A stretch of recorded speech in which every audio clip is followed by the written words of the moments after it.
My Backstory, A Brief History of My Life, Part 8. AJ Ferreira.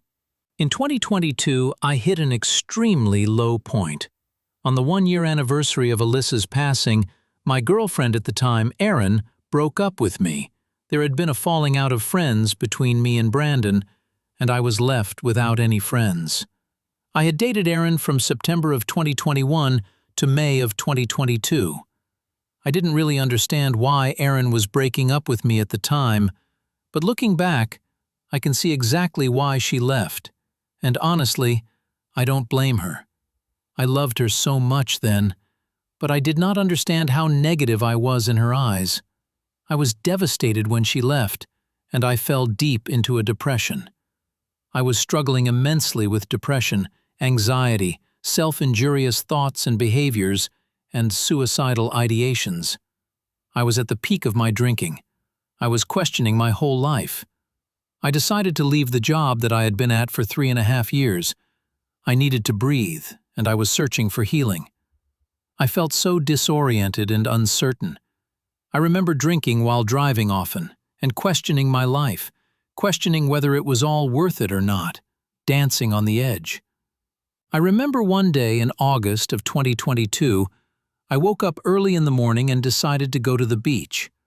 I got to the beach at 8 a.m. and stayed until 5 p.m. The whole day I sat on the beach and drank rum and questioned my whole entire life. For the first time I asked God, "What is the purpose of my life?" And while sitting somberly and drunkenly on the beach, I got an answer from God. This sensation came upon me, as if God was inviting me to come and rest, and to simply be present. I felt that calling deeply, and I walked out into the water. I walked about shoulder deep into the water, and I gave my life to God and to Jesus Christ, who now is my Lord and Savior. I told God that I will go wherever I am taken, and that I would dedicate my life to become closer to God.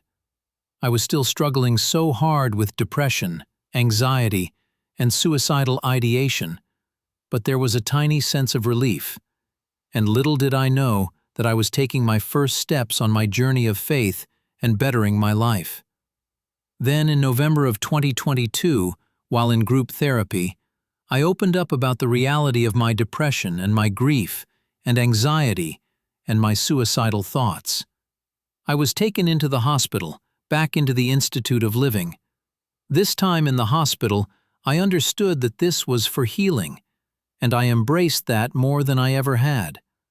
I also, during this hospital stay, read the book of Romans in the New Testament of the Bible, and this changed my life.